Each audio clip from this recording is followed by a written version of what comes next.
Welcome to the Unofficial Steelers Podcast, the podcast so unofficial it doesn't have a home. Here's your host, from In Hindsight, Nathan Heitz. From Steelers Nation Australia, Mark Davison. And from State of the Steelers, Daniel J.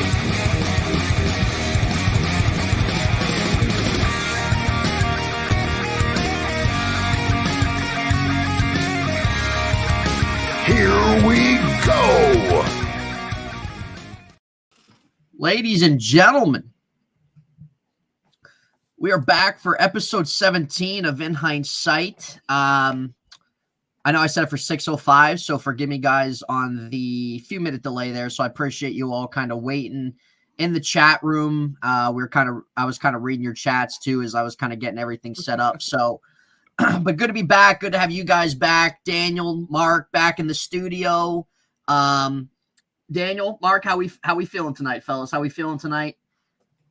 Doing good? Man, I'm feeling good, dude. It's been a while since the Pittsburgh Steelers had a victory week. It's got to be a breath of fresh air, man. I think the last one, you go 2 losses and a bye. It feels like a month. It's good to get that bad breath out of that losing breath out of your mouth. That stench is gone. Yeah. How about you, Mark? How you feeling? Feels good. I'm feeling pretty good. Actually, personally, I feel pretty freaking tired for some reason. I don't know why. I just woke up tired, which sucks because I had some fucking big. I don't know if you guys saw on the syndicate, but I talked about the spider story I had in my car. I had a massive fucking spider in my car the other day, like a huntsman this big. Scared the absolute shit out of me. And I hate it. You got in your car and there was just a spider sitting there? Yeah, I went out to go to the bottle-o, get some beers, came back and opened the car door, and I was like, holy dooly, there's a massive huntsman sitting there at the pedals. Like it was on the actual pedal. It was massive. And I was like, no way, Jose. And I hate him. I always say that exactly, Steelers fan. Like I always say, you know what? I'm just scared of them. I haven't got arachnophobia. No, I probably fucking do. I probably do have arachnophobia. Like, I hate them. Like, I can't handle them. So, anyways, it was sitting there in the car. Close the door. Pack of durries from the old bottle-o. No, I don't smoke. I think Jared Devil is Australian. He has so many Australian sayings. Anyway, I asked my neighbour. While I was outside, I yelled out, far out. This neighbour, someone near me was like, what's wrong with you, mate? And I went, oh, there's a big, massive hunts in my car. I went and got some spray. He got in there. Next minute, we open the door on the other side. There it is sitting on the door, and he karate kicks the door and squishes it. And I'm like, crazy. But yeah, that stressed me out. Like if that thing was crawling at me while I was driving, I would have blew up. Dude, that sounds insane, man. How big do those things typically get? Honestly, God, size of my hand. Jeez. Size of Kenny's hands. They're not that big then. Like this one was like about, I don't know, 3 inches, and like the legs look massive, but it just irks me, dude. I'm just over it. I'm over living here with all these friggin' spiders, bugs. You go outside. I swallowed a bug the other day too when I was doing an Uber Eats. You know those like the moths in India when you look in the lights, and I went down my throat, and I knew it was one of them. I knew it. I breathed it in. But besides that, and my personal stuff, I'm pretty good. And we should be celebrating the win. A Pittsburgh Steelers win, and they won in good fashion too. Like Daniel's saying, they had almost played a good full game where they came back from a bad kind of first half, allowed no points second half. We should be celebrating this win, and we're only 3 games away from the playoffs. Yeah, and people are still wanting us to tank. So I'm so over these people who are so negative about the team. We can be critical of Matt Canada, and also I gave him a shout out too. On the Cynics, and he played a good game because he did. He involved Haywood. He involved Watt. He involved pretty much everyone. He was moving guards. He was doing a lot of stuff, right? I'm so over the negative guys saying we need to tank for a top 5. We're 3 games away from the playoffs, from the 7th seed. Yeah, we are, and we're definitely going to be talking about the game from Sunday. That's obviously going to be the primary thing, kind of talk about the ins and outs. Before we get into it, just shout out to you all in the chat. We thank each and every one of you tuning into the show who are here regularly. To those who are new, welcome as well. So shout out to each and every one of you. Put your guys' thoughts in the chats. We love to kind of go over your guys' comments, talk about it too. So anything that's on your mind, anything we're talking about too, put your thoughts on there. Any questions, we would love to get to also. But we're definitely going to get into really the win Sunday.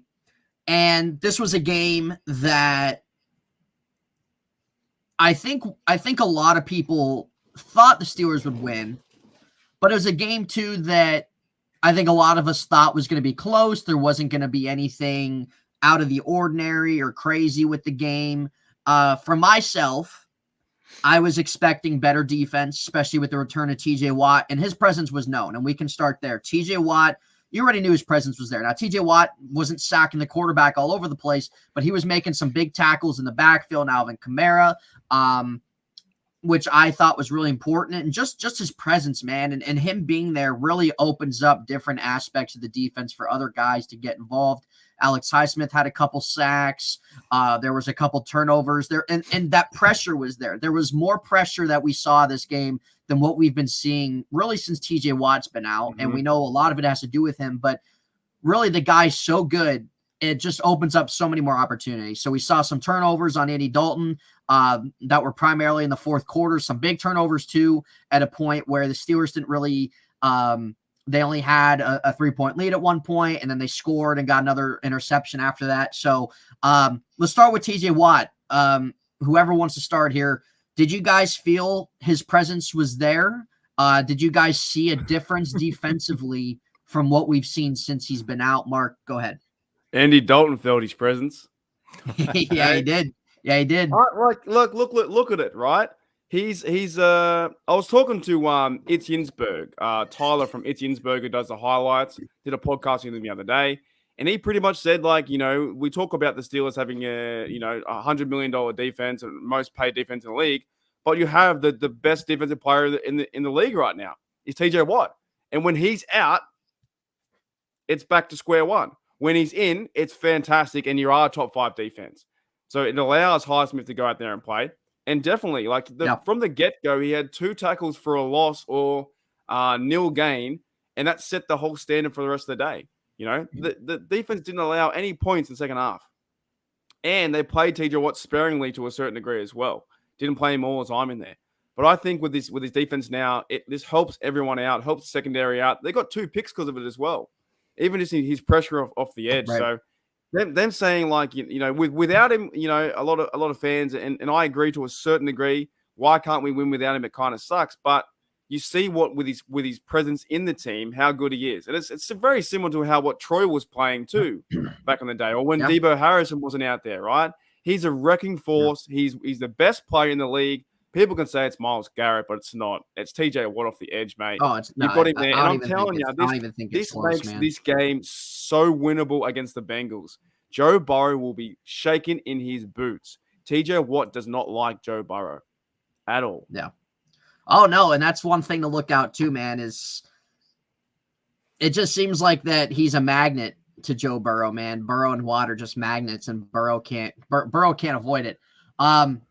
Daniel, do you think that you saw a difference out there with TJ being his first game back? Did you see anything like in terms of, okay, this is what we all kind of wanted this defense to be this year?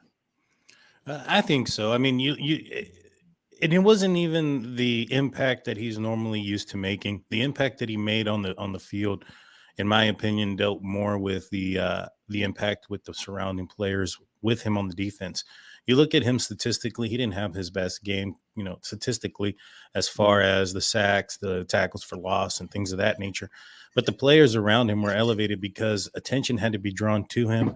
That allowed for some one-on-one situations with Cam, with Larry, with Alex Highsmith. And Alex Highsmith really, in my opinion, took advantage of those one-on-one situations. And he had 2 sacks, should have been 2.5.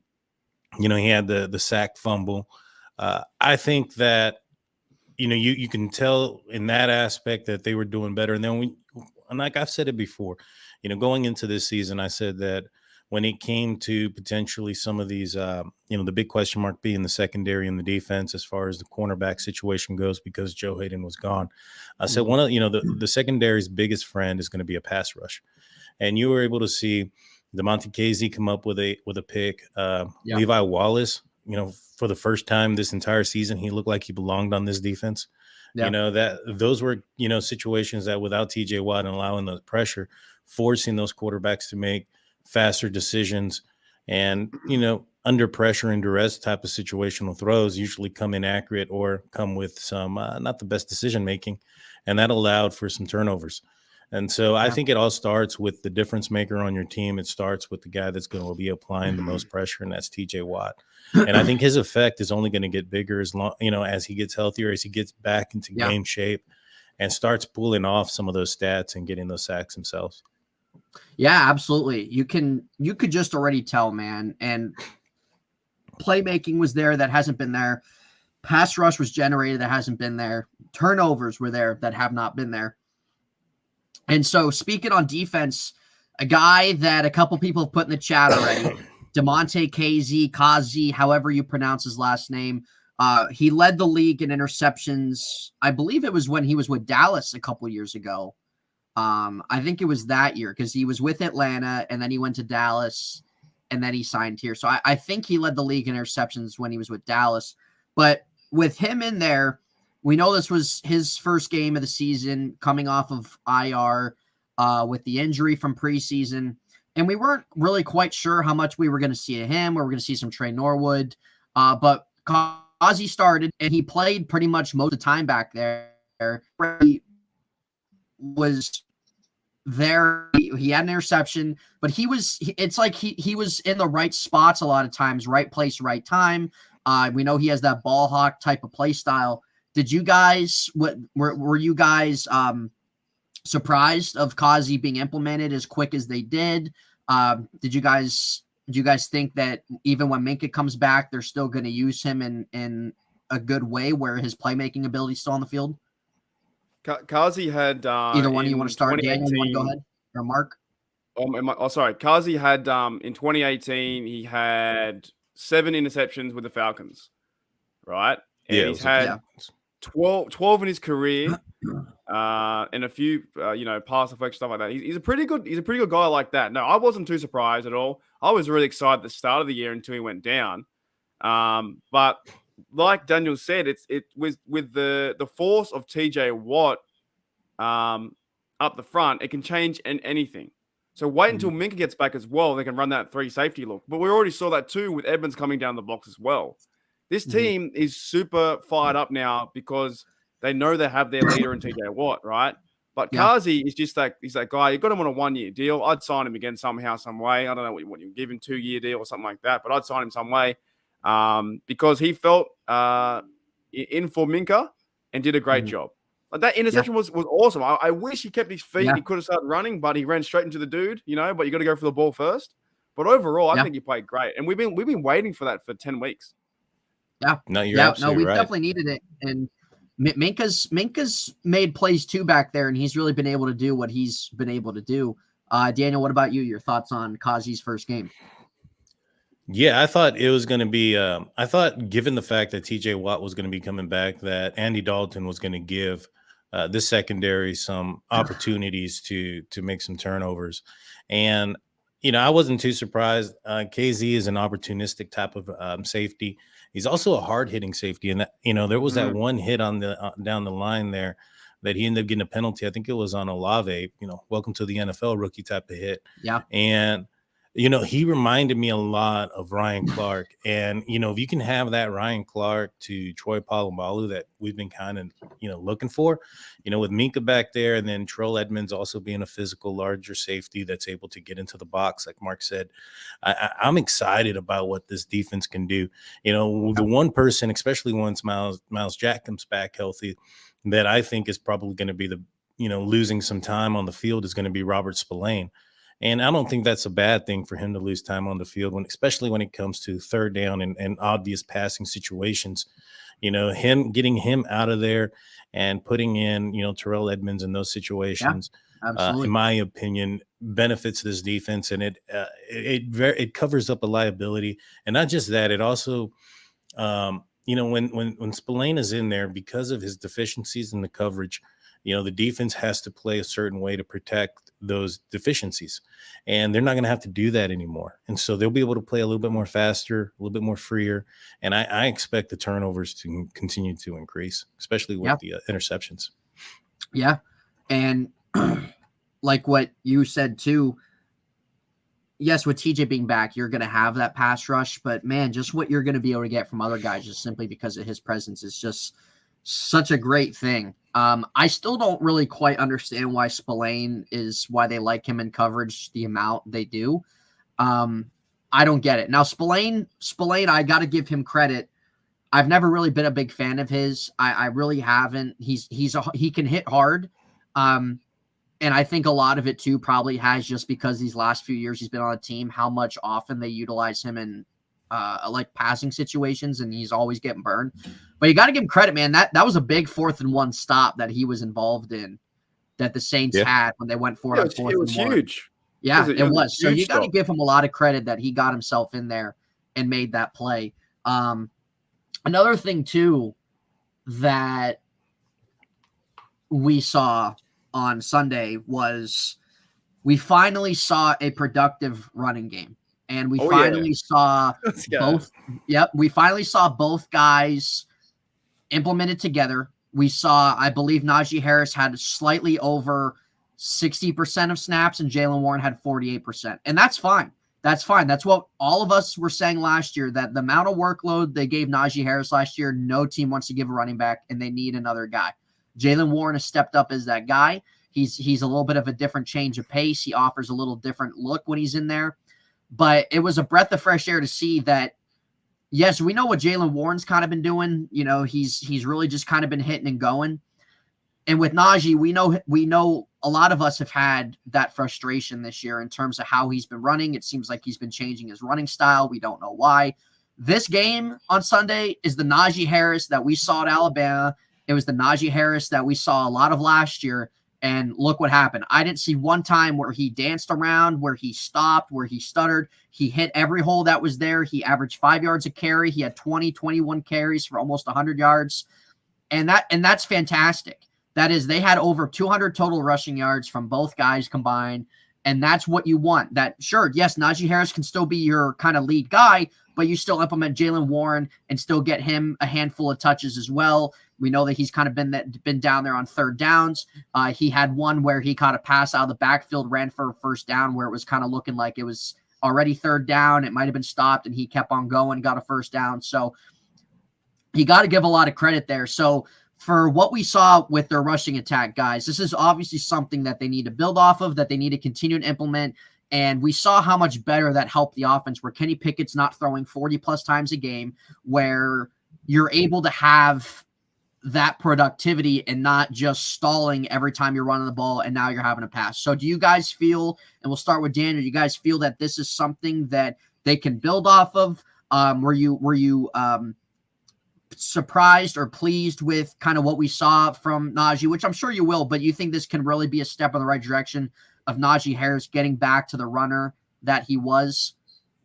I think so. I mean, the further into the season that we go, the further away from the injury that he had, to his foot.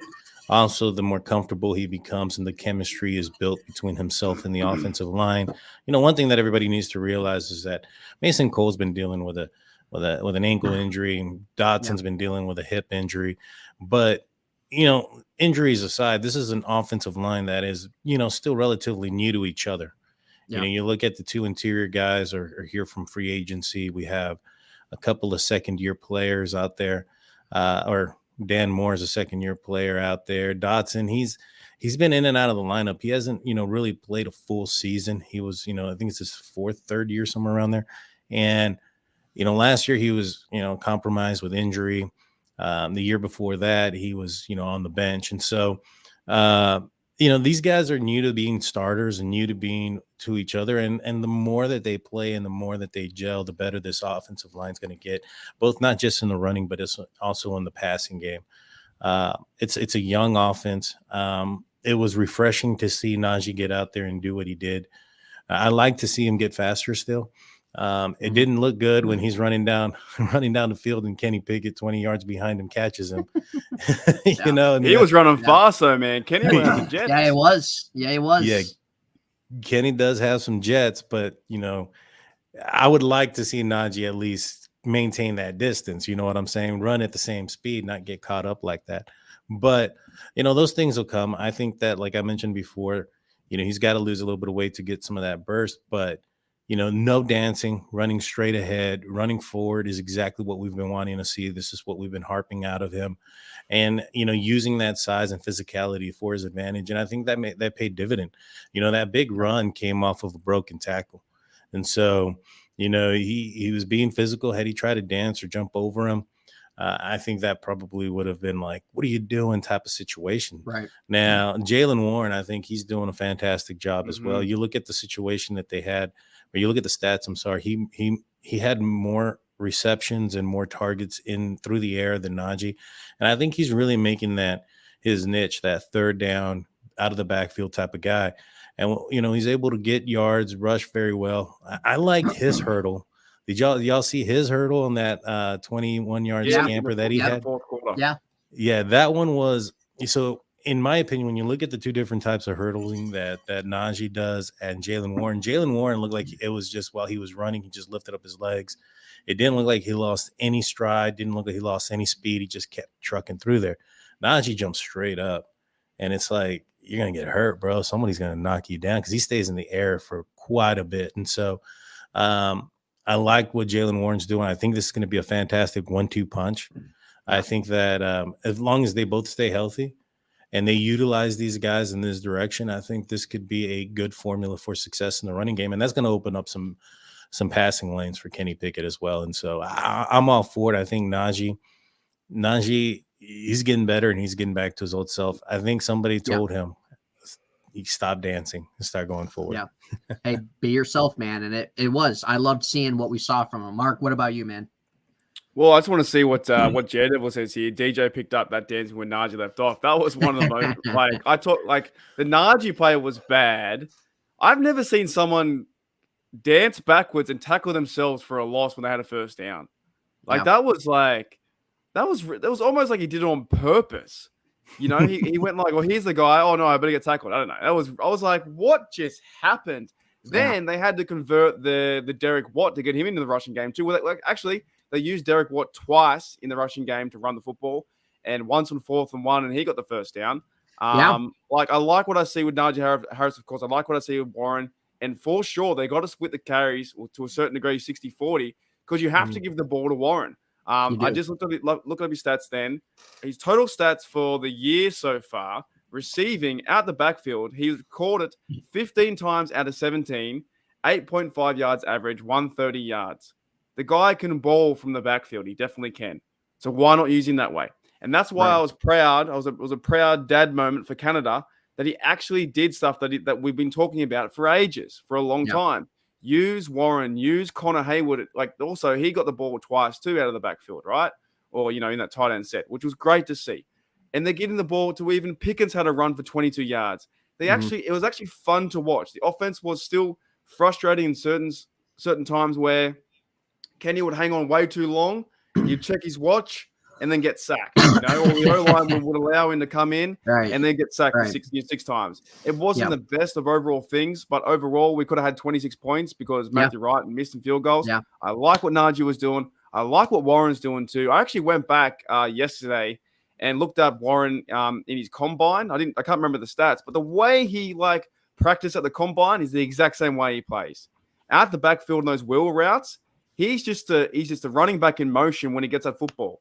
You know, if you lead him that way, he's going to go forward and straight and get your first downs. And that hurdle was fantastic. He's a guy that's undrafted and he wants to play for this team. And it's probably pissed off Najee a little bit, saying, "Hang on a minute, I'm not the guy. I need to do better. Right. If I don't do better, I'm sitting on the bench and it's Warren time." Because you can easily get rid of the guy like that, you know. Yeah. But Najee finally stepped up and said, "You know what? Why am I dancing? I'm a big guy. I'm a huge dude. Run over him." And that one big run, like you said, Daniel, right? When he ran over him, you're right. He ran to the linebacker, snapped into him, and then he bounced back and kept running. Why are you dancing when you're such a big fella? We had guys in the National Rugby League or NRL that we watch guys that are 6'5" and they would try and do the skip and a step. No, head down, use your legs, all core, run through them. And Najee did that, and that's why it was fun to watch, and that's why we won the game, and that's why we had over 200 yards rushing. And also Kenny Pickett had some rushing yards too, escapability as well. He ran for I think 23 yards, and he played safe and got down. So that from that game, the aspect of the running game was an A+ to an A. Like, it was fantastic to watch, and I believe they can do it again against the Bengals. Oh, I think so too, and that's something that you have to continue to root into your game plan, to your offense, and you can't. I remember that there were so many times back when we had Le'Veon Bell, and he would pop off one week, and the next week he's getting 8 carries. And I know sometimes it's a little different too, especially with having Ben back there, but with having a rookie quarterback, and Steelers Freak kind of said too, that's what you need. Like, we need to keep limiting that and not rely on Kenny to make all these plays that they've kind of been doing these last few weeks. And that takes such a load off of his shoulders, and it makes things more, we all know that it opens things up more and produces much more consistent offense. But it felt like a little bit of a different offense. They still have their red zone issues that they need to get a lot better at. But it was actually kind of fun, and it was kind of a breath of fresh air to kind of see the offense move up the field the way they did. Now continue with the offense. Really, in the first half, what was it? It was 10-10 going into halftime. Yep. The Steelers had at least an extra opportunity or two that first half to get in the end zone, and they didn't do it. And again, that goes back to red zone efficiency that they need to get so much better at. But Kenny wasn't really doing a whole lot the first half, wasn't really making some plays that needed to be made. But the second half, I think he had a much better jump from first half to second half. A lot of that, I think, too, helps a lot when you're running the ball the way you did. But still, Kenny made plays with his legs that needed to be made. Kenny had a nice down the field pass to Deontay Johnson down the sideline. And he led them up the field a handful of times, and there were some times they had to settle for the field goals that Matthew Wright missed. They missed it, yeah. And again, so it goes back, you got to get much more efficient in the red zone. But still, he ran for a touchdown to kind of add on to the league and stuff like that. But I liked what I saw from him the second half. I liked the some of the awareness he had a little bit in terms of using his legs, some of the running lanes that were there. He had a beautiful pass to Najee Harris in the end zone that Najee Harris was not able to hold on to. Maybe if Najee kept on running rather than jump, it might have been able to land in his hands, but he's still taking a hit. But still, it was a perfect ball right on point down the field to him. And the left-hand corner of the end zone didn't come up with it. But still, I liked what I saw from him the second half. And I think that's something, too, that the Steelers liked what they saw. And that's something that we have to continue kind of seeing really as the second half plays out. And I've said this before. I think that we're going to see, especially that the fact that we're not going against these top defenses like Kenny did his first 4 games, and we're getting a little bit of a lighter load, some more favorable matchups defensively for him and stuff like that. But still, and you guys let me know your comments, your thoughts in the comments, but I liked what we saw in the second half from him. What'd you guys think about his performance first to second half? Well, Mark, bring up Steelers Freak, the RPOs. That's what I'm looking forward to. Yeah. I'm not saying they're going to use it all the time, but there's an opportunity now. You saw how fast Kenny could be. That one run for 22 yards, he realized there was nothing going on. And sure, there was some times in the first half he gone, oh man, what are you doing? Holding the ball too long. He overthrew Pickens to the corner. In the red zone, he couldn't find any targets. And of course, he also threw a football to Frymouth, which one of those guys should have picked off. He was triple covered and he threw the football. That was a bad. Yeah. But yes, why can't we implement the RPO to a certain degree where you might even not even run Kenny, right? But just even maybe in try to just put something. I really liked it. It's hard for me to say, but I really like what they did with Matt Canada. This game plan was just like run central, short passing, and move down the field, and it worked. And if we would have had 26-10, it's even a bigger win. But I'm okay getting 26 points because that's the way our defense is going to roll the next 8 games. Yeah, and the one important stat that people keep overlooking, or even some folks are overlooking, is the fact that the time of possession. The Steelers possessed the ball for over 37 minutes. Yeah. That was huge for the defense. Yeah. And that was an implement of the running game. When you're running the ball for over 200 yards as a team, as a collective unit, you're going to maintain possession of the ball. That allowed the defense to maintain that. That allowed the defense 39 minutes, Daniel. 39 minutes. 39 minutes. Wow. Yeah, pretty much. It was close to 39. Wow. When you're looking at that, that's the amount of time the defense is not on the field, them staying fresh, them being able to attack and not get tired, not get worn down. That was the main issue in the beginning of the year was, in my opinion, was the time of possession, the 3 and outs, the inability to maintain drives. And this game, is again another game that they win the time of possession. This has been, I think, a couple of games now that they have done so. I know against the Eagles was in a losing effort, but also the Miami Dolphins game, I think that they were pretty close to even, if not winning the time of possession in that game. They've kind of changed it. They're getting better. They're gelling. I think they are getting better as a collective unit offensively. And like Mark said, you gotta look at the offensive coordinator and look at the job that he did, because there was some plays there that were, not too bad. I had a buddy of mine who was in stadium, who was an offensive coordinator. And he was watching the game, and he's an offensive coordinator for a high school team in Ohio. But regardless, he still understands football and schemes and whatnot. And he thought that he had seen, especially in that first half, like receivers running down open. Kenny Pickett wasn't hitting them, and that first half was horrible. That really was. It really was. In fact, me and Mark were talking about it through, on his live show and throughout halftime, where I was like, man, I don't know about this guy. The down the field throws are concerning to me. And the second half, he had one, Deontay Johnson down the field, that if Deontay doesn't do his little jump, I think he can catch that in stride and get a little bit, further, get more yards, if not score a touchdown. Backwards. Well, that one too. He ran backwards. Deontay's, but here's the thing: when you get the ball in open area so few times, sometimes you do the wrong thing. You know what I mean? Yeah, true. As they get better, as they start getting into those positions and understand what they have to do, the reaction time and the muscle memory of what to do is going to take place, and that jumping backwards ain't going to happen so often. I hope, but that second half. Kenny Pickett really needed that second half.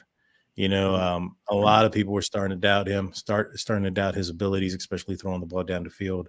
And I think he quieted the noise a little bit, at least for this week. To me, overall, it was a good game. Like for him Correct. to play. Like, of course, it was 10-10, but without his running the 60, almost 60 yards, if you go through some of the motion, but he made some big passes too. Some big part with a big pass to DJ, the big pass to Najee Harris, he didn't bring it in.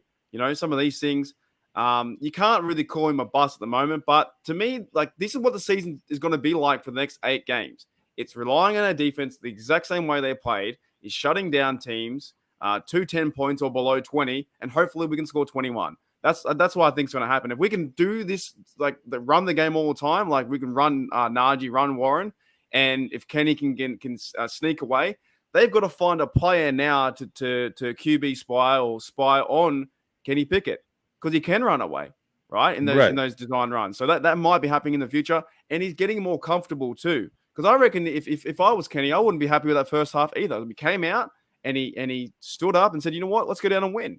And they won the game. This is why I think we have to celebrate the win. It was a big win for the Steelers, the confidence going forward. And it was a big win also for Matt Canada, for everyone.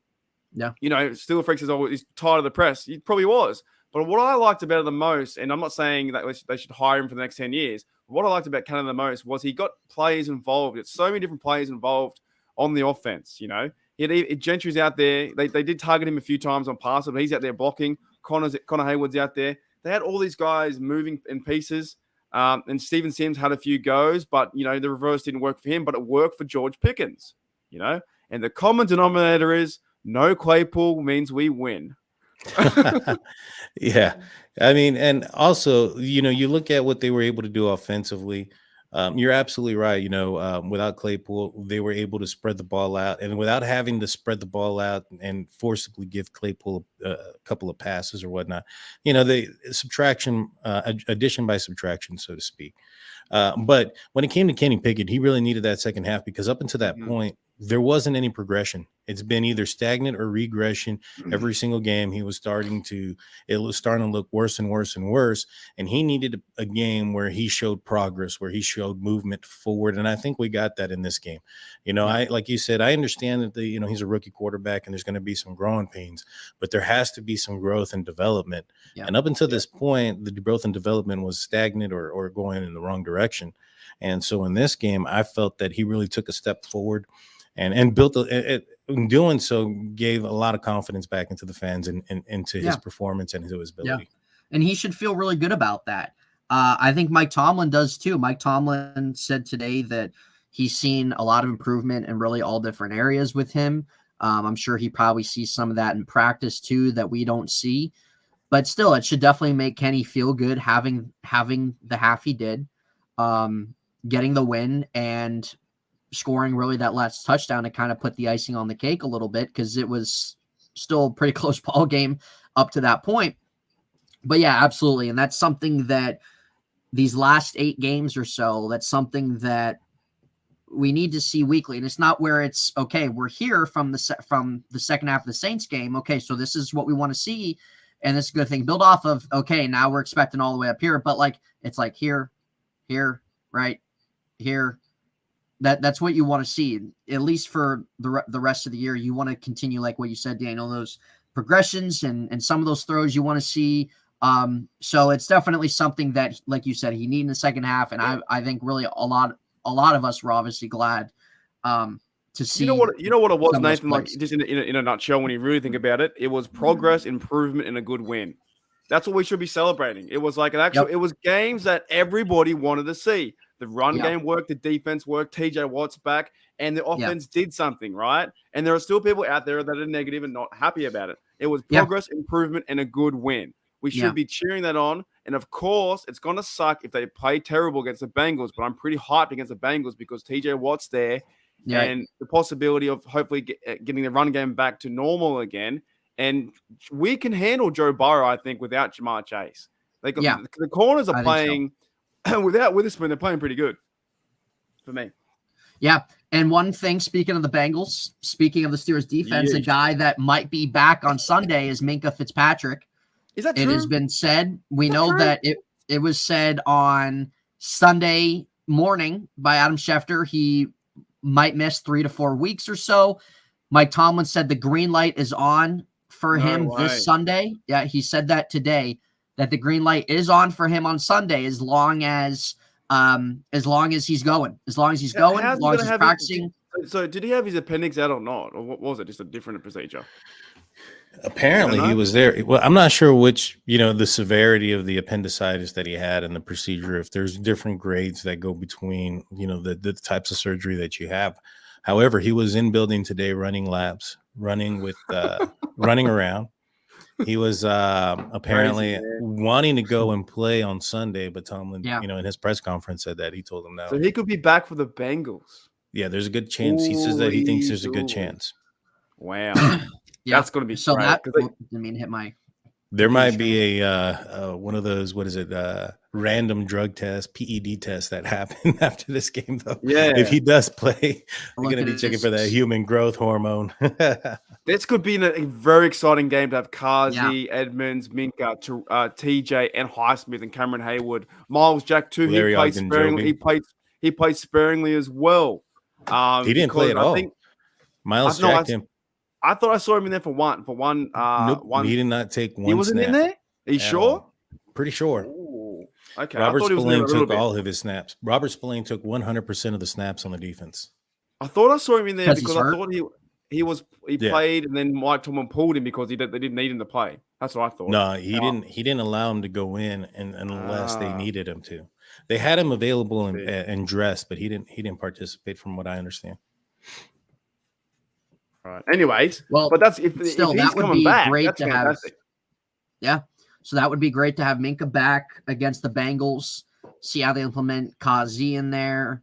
And if Miles Jack's you're right. ready to You're go right, too. Daniel. You're right. Yeah, he's kept sidelined. Sorry, you're right. He was for precaution, so they played Spillane there. But that makes sense. Now he can play this week.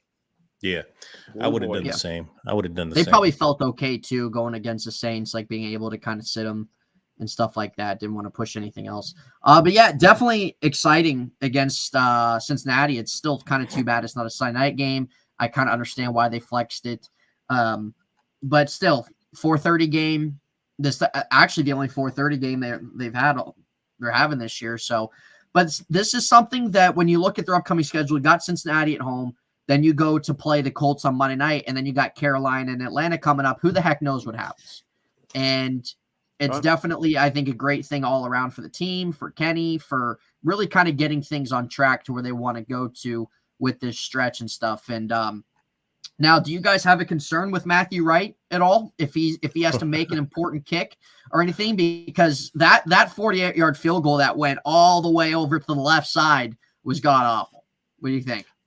He had another one too that was shorter that went off to the left. He missed the other one, but that one, you know what I mean, where the 48-yarder that went shanked it all the way left.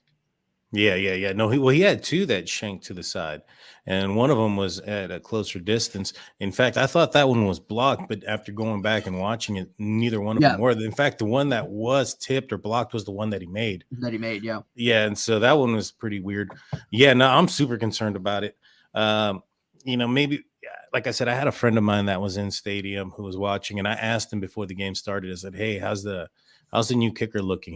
He told me there, he's like, "Man, he's missing a lot in pregame." And so, that translated to the field, that translated onto the side, into real-time game. That is definitely concerning in my opinion. Heinz Field is not historically one of the easier places to kick in. You're looking at the pigeons on the field, they're tearing it up. Those things go against you as a kicker. I just feel that I don't understand why. Maybe perhaps he had that 59-yarder in KC, and they're like, all right, the Steelers are thinking he can kick a long distance one. But the guy that they had before, was it Sika, something like that? Skiba. There you go. Nick Skiba. I don't think he did a poor job, to be honest with you, to get cut. I would have definitely preferred it, but now the Steelers are stuck with Wright for the next 3 weeks, or at least paying him for the next 3 weeks, because they pulled him off the Chiefs practice squad. But yeah, I am extremely concerned. I felt that a lot of those kicks, and just also getting the information that in warmups that he was missing kicks, that's concerning to me. I think that's going to make the Steelers be more aggressive offensively and not rely on the field goal. So you may see the Steelers put up a little bit more points, in my opinion. I think they're one of the best teams right now going forward on fourth down. Yeah. They're one of the worst. Like a 4th and 2 or 4th and 3, like we could kind of see something.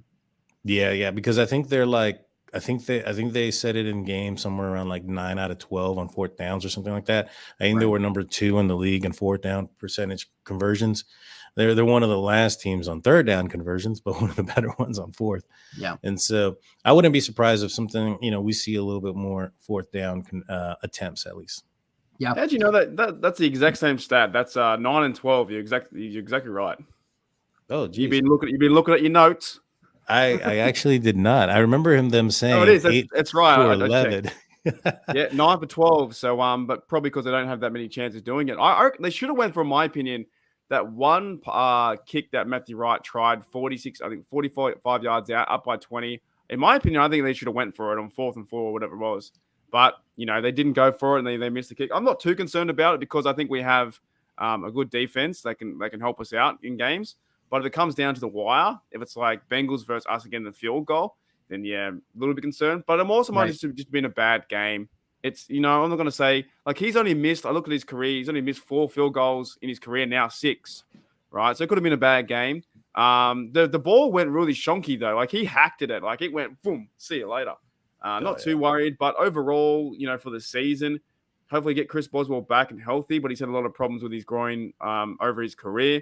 And obviously he's out for 4 weeks, or whatever they're going to pay Matthew Wright, he'll be out for. So it hopefully won't come down to a field goal game. I hope we can keep Burrow under pressure, and it's we can win a similar score, 23-10 or 23-13 or something like that. Yeah. See, I heard about Boswell, and I think it was from Jim Wexell. It may have been Jim Wexell, may have been another show, I don't remember. But they were saying that that Boswell couldn't even lift his leg up before he went on IR. That it was that severe that there was a possibility that he was going to have season-ending surgery on it. Jeez. And so I had remember reading that there was a possibility for season-ending surgery that they were going in. I think I saw it on Twitter from Boswell's like brother or something like that. That they're going for an MRI or something like that to see if he needs surgery or not. And if he needed the surgery, then I think that would have been a season ender for him. I think he's rehabilitating it, but from the sounds of it, I heard it was a pretty severe groin injury. Maybe it was Matt Canada came along with a cane and hit him in the leg. For talking smack. Yeah, when he called him out. Did you hear what Matt Wright said after the game? I'm just kidding. Yeah. Freaking headache, dude. Freaking headache. But you wasted our time. God. Oh, that was funny. Yeah, that was great. I enjoyed it. For those that are wondering, I sent a video to these gentlemen after the game saying, "Can you believe what Matt Wright said afterwards?" And it was a similar clip where the players are walking into the locker room, and nothing is said, but these guys went looking for it. So we're looking through. You wasted 45 seconds of my life. Yeah. Yep. I was laughing so hard. Yeah, it was great. Yeah, my head was freaking torn. I didn't know. I was looking for it. I was like, where did he say it? Like, literally fast forward to the end. I'm like, I don't know what this guy's talking about. Yeah, I didn't even see. I didn't even see Matthew Wright in there. I saw Kazi say something. Never saw Matthew Wright in there. But it's confirmed that Boswell was probably calling at Matt Canada. Maybe Matt Canada went and while he was in the locker room, just got out the baseball bat. Yeah, Nancy Kerrigan style? Who was that lady? The figure skater that beat up that other figure skater back in the 90s. Oh, you really? should know. You should know, Mark. I know you know. Yeah, I don't even know who Nancy Kerrigan is. It's not Nancy Kerrigan. It's what should I know? Am I a top Jesus figure Christ. skater? You know what? I'm gonna have to look this up. I'm gonna have to look this up. I know you know, Mark. I can't even skate on grass. What do you mean? I can't even walk. Nancy Kerrigan. I don't know who that is. It's not Nancy Kerrigan. It's why would it'd be why would Matt Canada he wouldn't do that? But wait, I was right. It was Nancy Kerrigan. Well, what did she do? Eliminate the opponent? She was the one that got struck. Nancy Kerrigan was the American figure skater struck in the lower right thigh with a telescopic baton by assailant Shane Stant as she walked down the corridor of the Cobo Arena in Detroit, Michigan. That's ended up being at the hands of another figure skater that wanted the gold or something.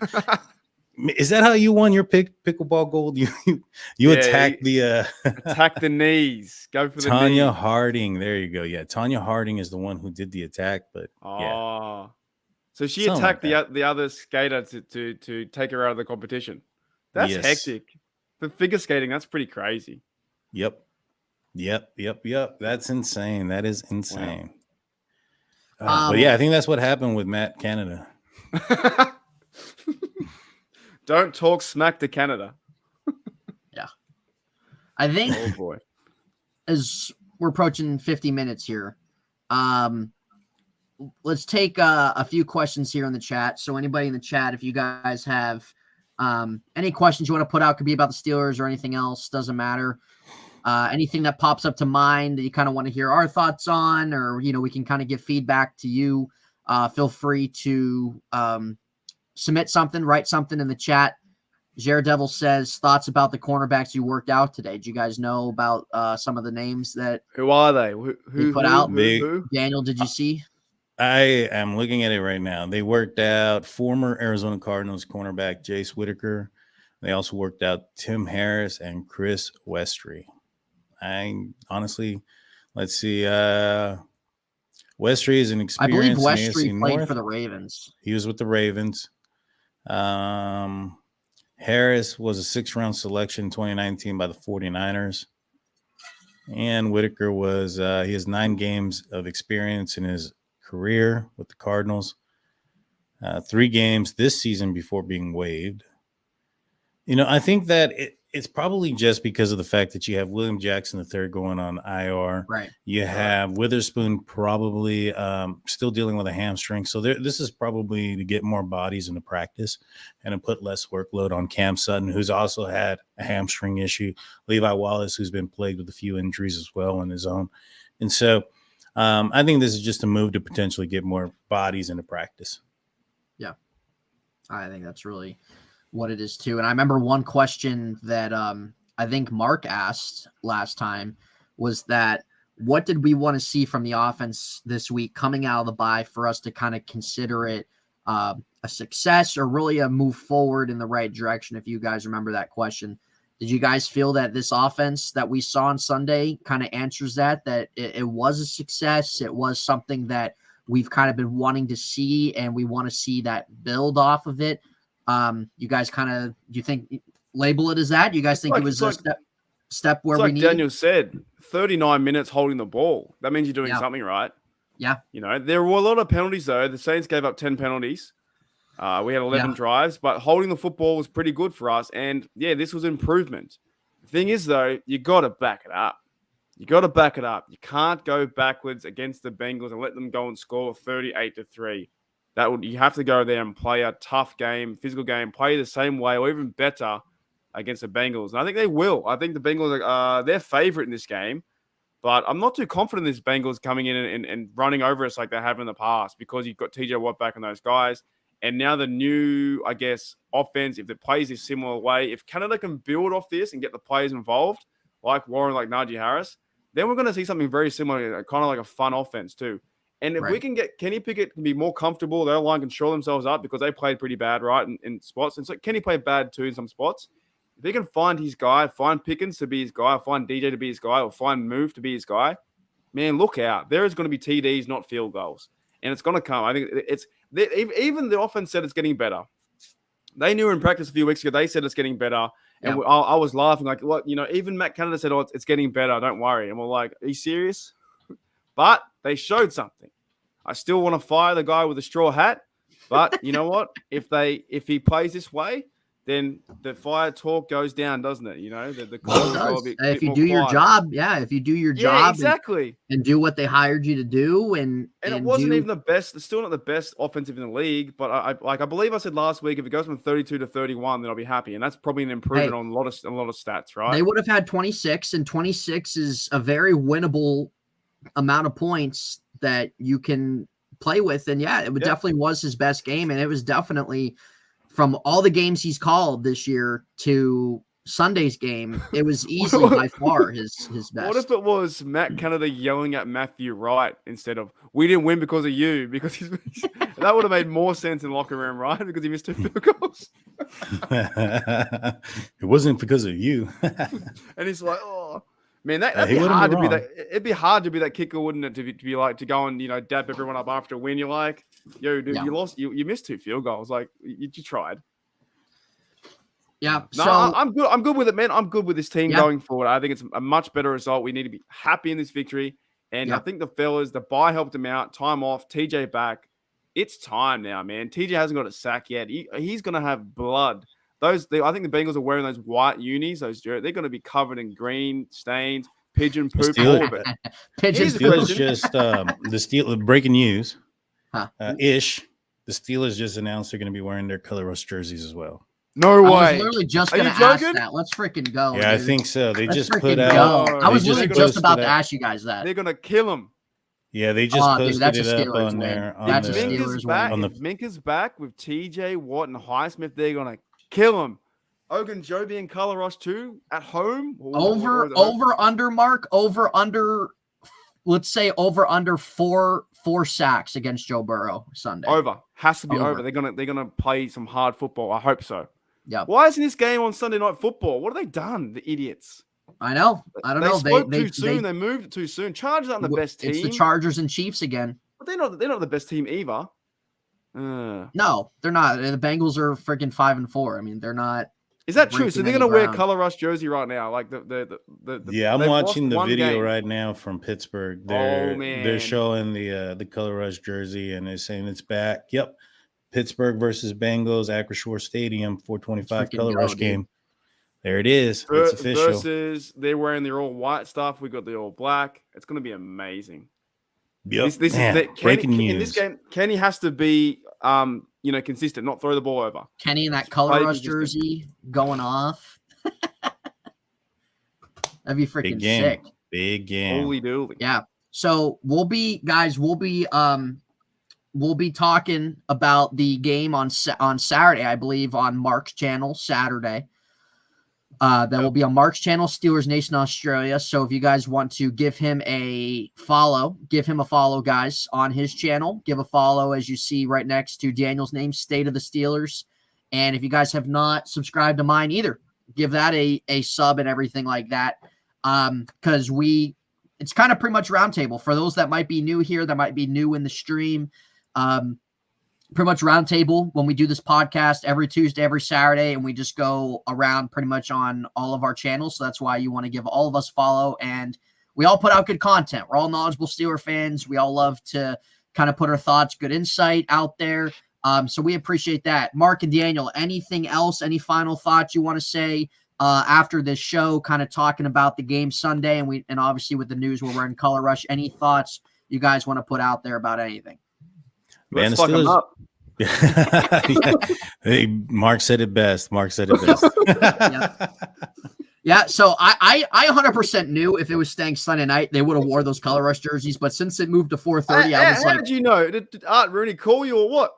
How did you know? Well, they always wear them in prime time, and the Sunday night game was their last, Monday night, but they're on the road for that Monday night game. So I was like, it's got to be that one. Then they moved it to Sunday night, and I was like, are they still going to wear them?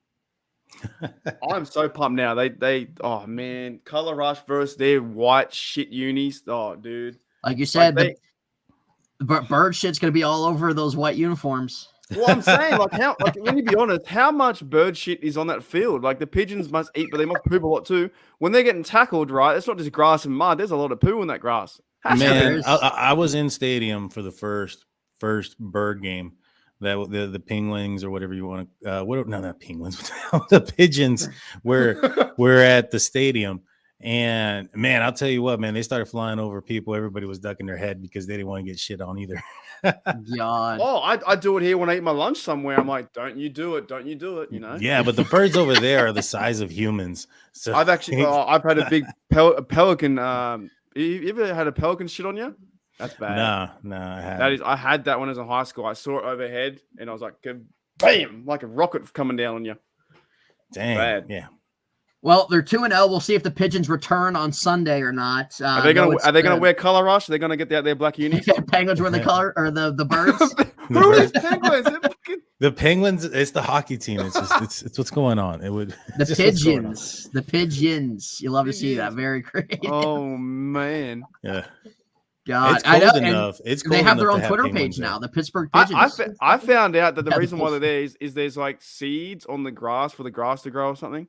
Yeah, I found that out. Yeah, the birds are trying. They're trying to grow the grass back, and the birds are down there eating the seeds from it. Hey, it's working. We'll see if they return. I'd love to see it. I mean, they're 2-0 with the Pigeons, man. Yeah, you know it. Okay, how many sacks do you think before we go? How many sacks do you think Watt's going to get on Burrow?